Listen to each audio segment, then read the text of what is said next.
제 전문 중에 전문 분야입니다. 어린이 사교육 필수일까요? 어떻게들 생각하시나요? 혹시 의견이 있으시면 댓글로 많이 남겨주세요. 언제나 그랬듯이 결론부터 얘기하고 시작합니다. 필수? 아닙니다. 제가 유아체육업체 실장이고 사교육에 소속돼 있다고 해서 당연히 필수라고 하겠지라고 생각하는 분들이 있을 수도 있는데 아닙니다. 왜일까요? 살펴보겠습니다. 그리고 동시에 안 좋은 사교육 기관은 어떤 기관을 말하는 건지도 밝혀드리겠습니다.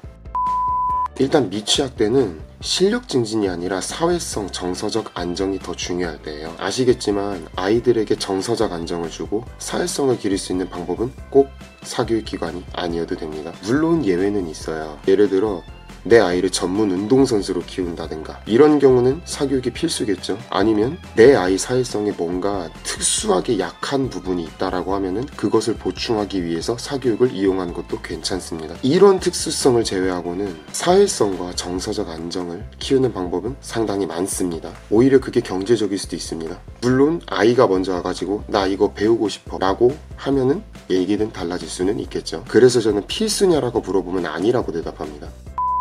그럼 어떤 사교육기관이 좋은 곳일까? 일단 미취학 시기 때는 문제를 해결하는 능력을 배우는 때가 아니에요. 미래의 문제를 해결하기 위해서 다양한 경험치를 쌓는 시기입니다. 이것이 제가 얘기한 정서적 안정, 사회성에서 출발하는 거예요. 부모님들 사이에서도 드물지 않게 찾아볼 수 있어요. 미취학 때는 결과물을 가지고 아이가 잘했다 못했다를 판단하는 것이 꼭 좋진 않습니다. 그 결과를 내기 위해서 아이가 분명 어떤 과정을 거칠 텐데 미취학 시기 때는 그 과정을 거치는 여러 가지 방법을 경험으로써 배우는 시기입니다. 사회성이 있어야 다른 친구들과 이야기하면서 듣고 말하며 방법을 넓혀갈 수 있는 거고요. 정서적인 안정이 있어야 문제를 맞이해도 난 할 수 있어요 라고 자신감 있게 나올 수 있는 거겠죠. 근데 자꾸 결과가 좋고 안 좋으니까 잘했다 혹은 다음번에 잘하면 되지 뭐 이렇게만 얘기하고 끝나는 부모님들 되게 많거든요. 물론 동료랑 칭찬하는 건 중요하긴 중요합니다. 필요해요. 하지만 개인적으로는 아이가 그 문제를 해결하기 위해서 어떤 과정을 거쳤는지 그것에 대해서 이야기를 많이 나눠주세요. 그것이 사회성 형성입니다.